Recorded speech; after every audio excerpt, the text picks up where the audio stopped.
አንድ ተመለከታችሁት እንግዲህ እናቷ ሰላም እንደሆነች ዛሬ ደረጀ ሁሉንም ነገር ሙሉ ለሙሉ ለ21 አመት እንግዲህ በውስጡ ያፈነውን ነገር ዛሬ ሁሉንም ነገር ለዳጣ አፈንድቶ ነገራት። ዳጣ ይሄንን ነገር በፍጹም መቋቋም ነበር ያቃታት። ምክንያቱም ሰላም ማለት ነው በህልሟ ራሱ እየመጣችባት ጠይቃት ነበረ። በህልሜ እየመጣሽብኝ ነው፣ ከሌሎቹም ደግሞ ለምንድነው ለይተሽ የምትንከባከቢ ስትልም ሁሉ እየጠየቀቻት ነበረ። እና ሰላም ግን ደግሞ ደረጀ ስላስጠነቀቃት እኔ እስካልተናገርኩ ድረስ ለማንም እንዳትናገሪ ሲልም አስጠንቅቋን ነበረ።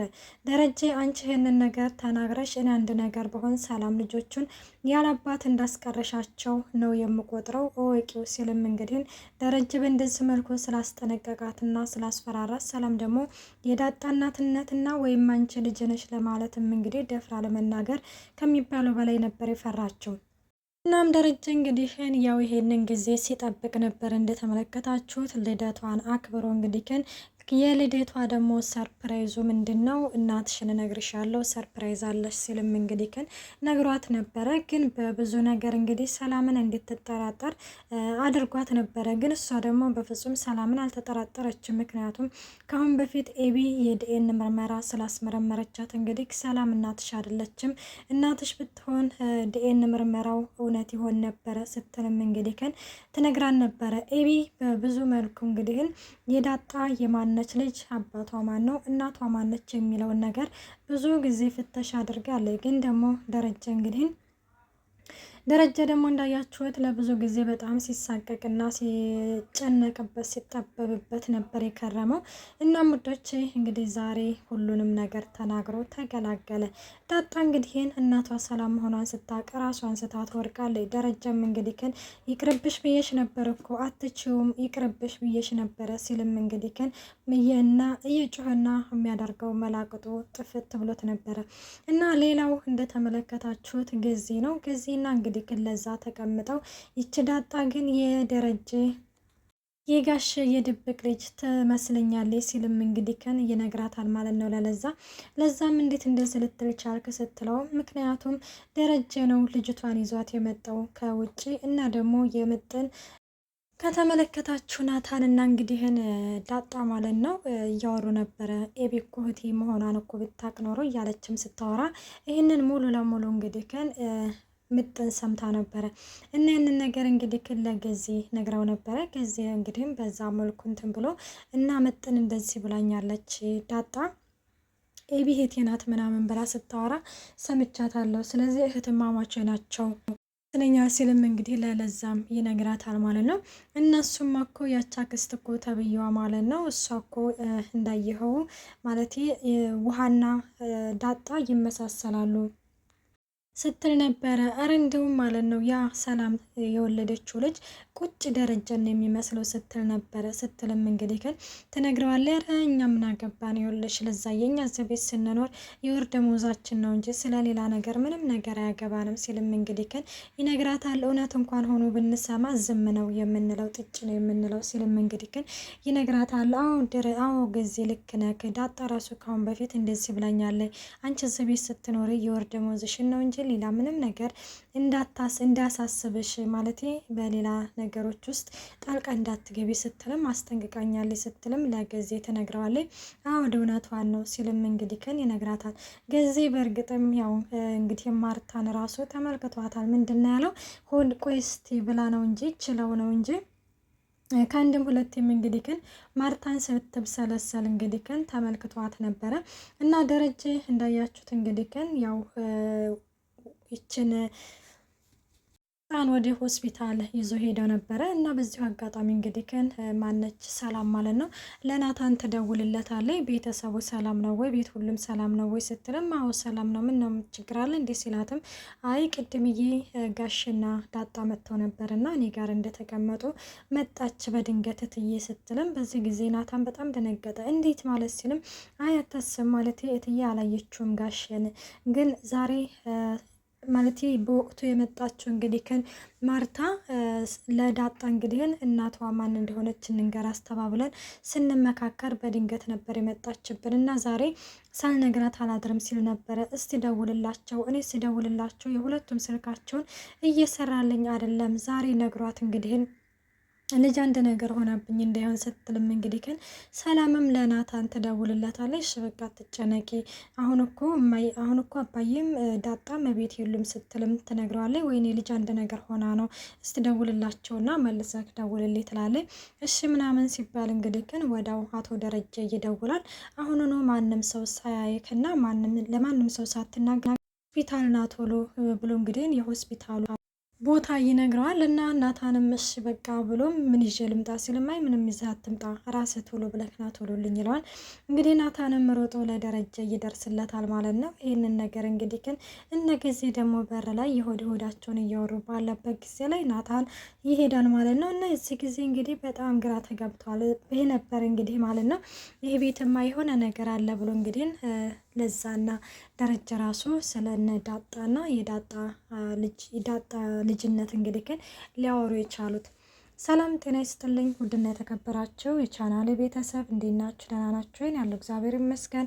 እንኳን በሰላም መጣችሁ ወደዚህ ቻናል። ለዚህ ቻናል አዲስ የሆናችሁ ሰብስክራይብ በማድረግ ቤተሰብ ሁኑ። እንዲሁም ነባሮች ስለምታበረታቱኝ እጅግ አድርጌ አመሰግናለሁ። ተወዳጅና ልብ አንጠልጣይ የሆነውን ዳጣ ድራማ ይዘንላችሁ ቀርበናል። ሄጂ ናታንን ሰላም ለመለው ወይ ምናምን ብላም እንግዲህ ስትጠይቃት ማርታን አይ በፍጹም ብላም እንግዲህ እትታት ገብታ ነበረ። እንግዲህ ማርታ እንደተመለከታችሁት ወደ ሰላም ጋር ሰርፕራይዝ ላደርጋት ብላም ሄዳ ነበር። በዛን ጊዜ ዳጣን እዛ ተቀምጣ አገኝታን ነበር እና ሁለቱም ተደናግጠው ነበረ።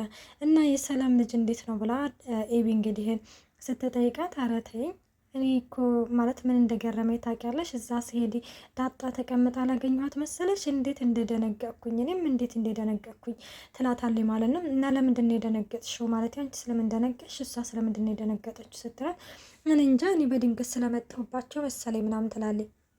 እና ኤቢ በነገራችን ላይ እንዳያችኋት ተጠራጣሪ ነች እና በጣም ተጠራጥራ ነበር። እና እኔ ምልሽ እማዬ ትላታለች ወይ ምናምን ስትላትም ቆይ ግን ማለት ነው ማለት የኔ ባሌ ምን ጥፋት ቢያጠፋ ነው ይቅርታ ማላደርግለት ስትላትም እንግዲህ ግን እሷም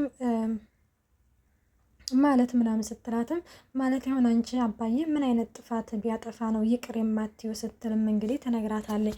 ወይ ዴሪ እንኳን ጥፋት አያጠፋም ትላለች። አይ እንደው ምናልባት እንደው ቢያጠፋ ትላታለች ማለት ነው። እንግዲህ በሁለት ነገር ልትው እችላለሁ ብላ በሁለት ነገር ደረጃ ልትው እችላለሁ። እሱ ምንድን ነው በወጣው በገባው ቁጥር የሚመታኝና የሚደበድበኝ ከሆነ ገባቸው። እንግዲህ ዛሬ ላይ እየደበደበኝ ነገ ሌላ ነገር አድርጎ ህይወቴን እንደሚያሳጠኝ ስለማቅ አንድ ይህንን ነገር ይቅር አልለውም። ሁለተኛው ደግሞ ሁሉም ሴት የምታውቀው ነገር ነው ትላለች። ምንድን ነው ምናምን አይ እንኳ ታውቂዋለሽ አይጠፋሽም። ምንድን ነው ማየን ያላቀውም ንገሪ ምናምን ስትላት እንግዲህ በእኔ ላይ ወደ ሌላ ሴት ጋር እንግዲህ ከሄደ ይሄ ነገር በፍጹም ይቅር እንደማልለው እንግዲህ ትናገራለች ማለት ነው።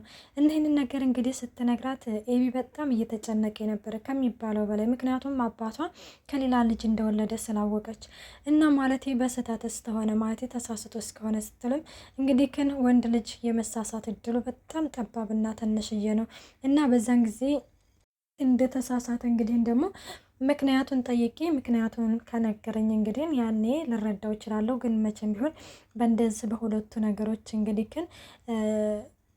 ይቅር እንደማልለው። ምክንያቱም እንዴት ነው ሊሳሳት የሚችለው? ምክንያቱም እቤት ሚስቱ አለች ስትልም እንግዲህ በዚህ መልኩ ገልጻላታለች ማለት ነው። ይህንን ነገር እንግዲህ ትነግራትና ለማንኛውም እኔ ሻወር ልውሰድ ለቅለቅል በልና ትልና እንትን ትላለች። ሌላው የዳጣ ወጣ ማለት በጣም ከሚባለው በላይ ጥያቄ እየፈጠረባት ነው። እዚህ ቤት እስከኖረች ድረስ ሀይ መባል አለባት እንጂ እንደዚህ እንደፈለገች መውጣትና መግባት በፍጹም ክልክል ነው ስትልም እንግዲህ ትነግራታለች። ሌላው እንደተመለከታችሁት እንግዲህ ውሃ እየነች ውሃ እንግዲህ እራቷን በልታ ምናምን ተኝታ እና እንዴ ነጋ እንዴ ምናምን ብላ ተነስታ እንግዲህ ገና ከሌሊቱ ማቲ ከምሽቱ 5 ሰዓት ነበረ። ለዛ ኪችን ሄዳ ቁርስ ስጪ ትላታለች። እንዲ አሁን እኮ ነው በልተሽ ምናምን እኮ የተኛሽው ስትላት አይ አንቺ እኔ እኮ ትላንትና ማታ እኮ ነው የበላሁት እራት አሁን ቁርሴን ስጪ ትላታለች። እንዴ ምን እራት ከፈለግሽ ራስሽን እሰጥሻለሁኝ፣ አይ ካልሽ ደግሞ እራትሽን እንደ ቁርስ አድርገሽ ትበይዋለሽ ስትላትም እንግዲህ ግን አይ በቃ ቁርሴን ስጭ ብዬሻለሁ ትላታለች። እኔ ከፈለግሽ እኮ በመስኮት ውጭውን ይው ስትላትም ውጭውን ስታየው በጣም ትደነግጥና እንግዲህ ትሄዳለች ወደ መኝታዋ ማለት ነው። ናታንም እንግዲህ ደረጀ ጋር ይደርስለታል። እንግዲህ ምንድነው ምን ተፈጥሮ ነው ምናምን ሲልም ለዳጣ እንግዲህ እናቷ ሰላም እንደሆነች ነገርኳት እና ራሷንም ሳተች ምናምን ሲልም እና ታዲያ ምን ለምን ትታት መጣ? እኔ እኮ ደርሼ ነበር ምናምን ሲለውም እንግዲህ አይ ዶክተሮቹ የራሴ ሰዎች ስለሆኑ ያው ከትንሽ ደቂቃዎች በኋላ ትነቃለች። ስለዚህ ምንም ነገር አታስብ። እኔ ይህ ነገር እንዳይፈጠር ብዙ ጊዜ ጥሬ ነበረ። ሰላም እናቷ እንደሆነች እንድትጠረጥር አድርጌ ነበረ ሲልም እንግዲህ ክን ይነግረዋል።